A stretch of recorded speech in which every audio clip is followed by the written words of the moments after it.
This video is a quick start tutorial of TankScan cloud software.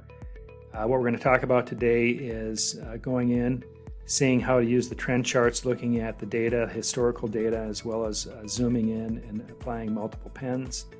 We will look at the overview, the tank list, be able to look at selecting fields, filter and sorting, moving into the map locations of the tanks, seeing the alerts and changing alerts. And the third section will be on users, looking at the user profile, how to change your text or email notification setup, as well as set up alert escalation. When you log into TankScan, the first screen you see is tank listing. You can define which screen you want to be your home page. We've selected this set right here. And the first section we wanted to do is just show you how to see data. So I can drill into a specific tank. In this case, it's a red diesel tank in my headquarters. I can drill into it. I can see a picture of what that installation looks like, and I can see the trends of different parameters by selecting on the trend icon. So this is a 30-day trend of our red diesel. If I wanted to zoom back in time, I can go ahead and pick a date back wherever I want, and I can see a little more interesting use of the tank. Of course, I can pull up and zoom into a larger span, or I can zoom in on a narrower span. At this point, you can see I have update rate from 6 p.m. to the next data point at 8 p.m., so it's a 2-hour update rate. I can also add additional pens, so if I wanted to look at what the temperature swings are at this monitor, you would see that here. This is temperature in the head of the electronics.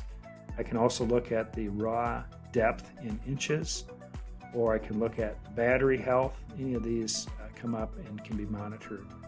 If I want to go ahead and hide some of these, I can just click on each one of these and get back to the basic trend chart. That completes the overview of looking at trend and historical data. Next is just working within this tank list. You can see the different fields here. I can go ahead and adjust which fields I show by selecting or unselecting them here. So I can add monitor ID.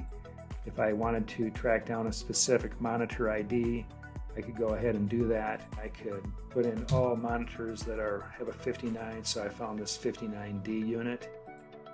I can clear that. I can, of course, move these into different locations here, different sort order. This is handy for your mobile view.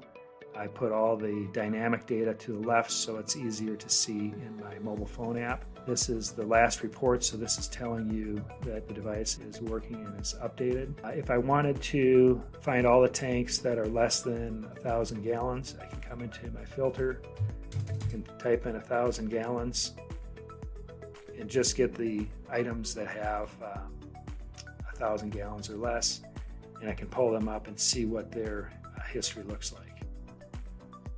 This is showing a monitor that has been disconnected or decommissioned, and so if I wanted to, I could go back and see what this looked like when it was running, and just enter a previous date, and I can see the data in history.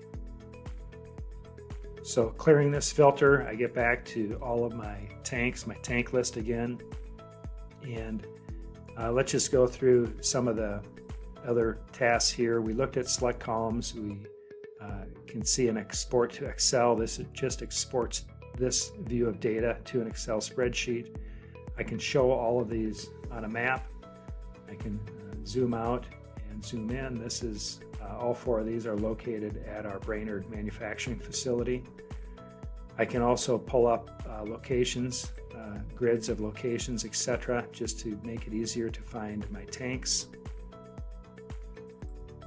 We'll go ahead and close these down and go back to just my tanks page. From here, let's drill into this tank, and I can see a map down in this individual. I can press navigate, which launches into Google Maps for directions. I have details about this tank, descriptions, etc. And I can add additional fields here that are relevant for your application. There is an alert tracker here. I don't have any alerts on this tank, or they would show up in this list. And if we look at provisioning and provisioning alerts, this is the readings coming in for this monitor. And I can drill into the alerts, and I can see there is a alert set up for when less than 20% for my percent full, and that is shown on the chart. I can also see that I have an unreported alert set up, so if the cloud does not see the monitor report within 23 hours, it will notify via text or email. So now if I pull up percent full, I can see this is the 20% low limit that's showing up on my chart. That completes our second section on review of the tank list. Now we're going to move to users. So I'm going to go up to my user, in this case is just demo, and I'm going to look at the profile. This has administrator privileges. This role can be set to just view only or administrator to a specific location or district. Of course, I can set time zones associated with different users. The alert escalation is set on this line.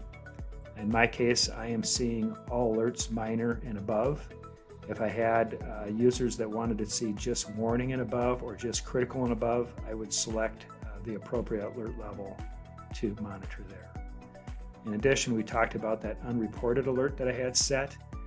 Individual users can elect to have that unreported alert sent to them or not. In my case, I am having the unreported alerts sent to me. Where that goes is two locations, one to my email address, and then two to my text on my mobile phone. And I can set that whether I send it to none or one or two or both emails. So that concludes our quick start tutorial of TankScan Cloud software, where we reviewed looking at a trend chart and viewing the data, zooming the data and adding multiple trend pins. We reviewed the tank list and how we can set additional fields, filter, sort, and move into map locations, as well as set up alerts. And lastly, we looked at users and how to change the profile for alert escalation, as well as notification areas for email and text. Thanks for joining us. Until next time, thanks.